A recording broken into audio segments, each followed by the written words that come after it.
with this rivalry. Brian Boucher calling this game for us. Philadelphia's own play with the Flyers. You know this team really well. You call their games. You're around them a lot. I want to ask you about this team defensively because I know Vladar's been great. But since the Olympics, it feels like this team has really stepped up its game defensively. The players are the same, though, Bouch. So system-wise, what's the difference? Yeah, I think what they've done since the Olympic break is that they've wanted to kill plays a lot quicker. I think they're more of a swarm defense and taking advantage of some guys like Cam York and Jamie Drysdale, who are not the biggest of guys, but very good skaters and want to attack quickly to kill plays early. I think that's been the biggest key. I think in January, Liam, they were a team that was getting tired, and they were spending a lot of time in their own zone. They were getting stretched out. Teams were seaming them to death. They were getting slot chances.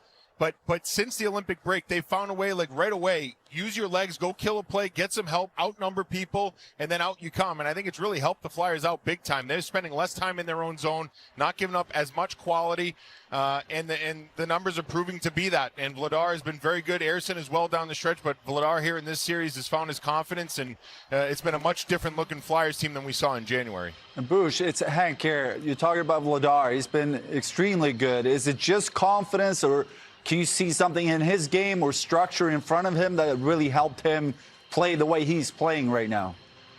I think structure certainly helps. It's predictable in front of him. I think he trusts his defense, Hank, and you know how that is. If you have that trust between team defense and goalie, it goes a long way. I think he knows that back doors are going to be covered. All he has to worry about is his shot, his half of the net.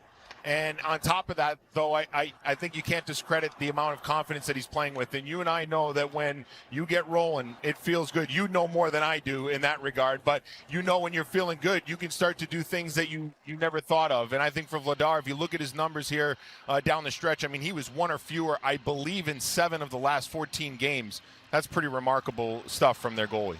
Bouch, I want to go back to what you mentioned about Drysdale and York being undersized defensemen. Do you think Talk has an experience going back playing with or coaching Quinn Hughes back in Vancouver and need to do things a little bit differently when Quinn Hughes is on the ice? Do you think he's taking that into consideration with the way he's deploying the way the guys play D now, the Philadelphia Flyers, in particular those 2 defensemen? Yeah, I think it's a great point, Ace. I think, with Quinn Hughes, smarts, his legs, he's not going to overpower players, right? And I think, York and Drysdale, let's not confuse them with Quinn Hughes. Quinn Hughes an offensive dynamo, but for York and Drysdale, I think their best assets are their legs, are their minds. They can use their youthfulness to get in there and break up plays a lot sooner, the way perhaps Quinn Hughes would have done it. On the defensive side, very much similar. Offense, obviously, Quinn Hughes on another level, but I like that comparison. I'm sure for Rick Tocchet, that's something that he saw, hey, if we can use that to our advantage, let's do it, end plays quicker, not spend less time in our zone, and get to offense a little faster. Bouch, Biz here. A lot to be happy about in those first 2 games from the Flyers and build off of. But going into Game 3, no points for Sidney Crosby.